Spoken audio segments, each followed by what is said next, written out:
question. How many of you have been impacted by the opioid epidemic? Know someone, lost someone, love someone, know folks still battling addiction? How many of you have lost someone to an overdose or incarceration? How many of you at least know people in your community who have been impacted? My guess would be all of us. I've lost friends, family members. I was looking through the yearbooks and really saddened by how strongly, how deeply my generation was impacted by the opioid epidemic. And did you know the state of Maine is receiving a large sum of money from the pharmaceutical folks, and Aroostook County specifically has gotten a large sum of money with more projected. And there is a task force assigned to help us figure out the best way to spend, right? For treatment, for prevention, for bettering our families, our communities that were devastated and still impacted by the opioid epidemic. Well, recently, our county commissioners took a vote. You can find the article in the county where one of them helped write a proposal. The rest of them voted to approve it, to spend some of this money on a school resource officer for a few towns for 1 year, plus buy them a vehicle, to implement what looks like an evidence-based program.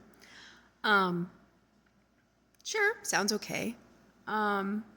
Except if you think about those kids, your peers, kids now, how many of them would have not used substances if they had a school resource officer? How many of them would have been positively impacted by more policing?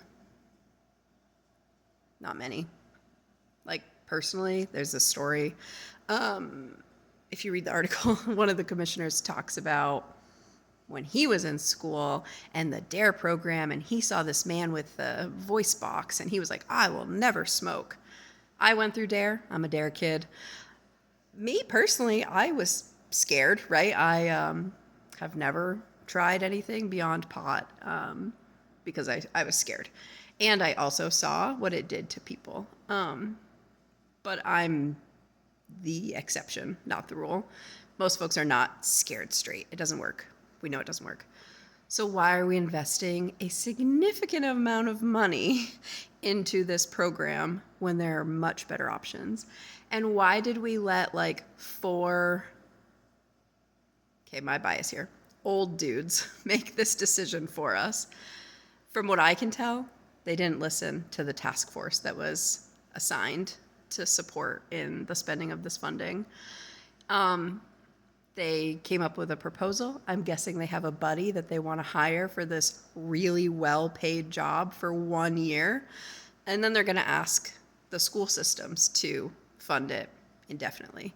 That's not going to happen. Schools can't afford what they have now. They're not going to invest in another school resource officer because that's not what's needed.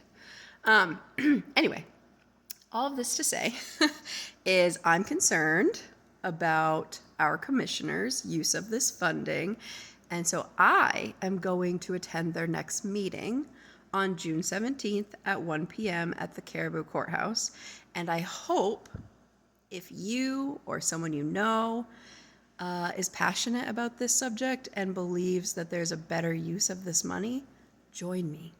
You don't have to say anything if you don't want to. You can just be a support. You can talk to them individually, or you can stand up and share a story of why you believe there's better opportunities for this funding that's meant for our communities.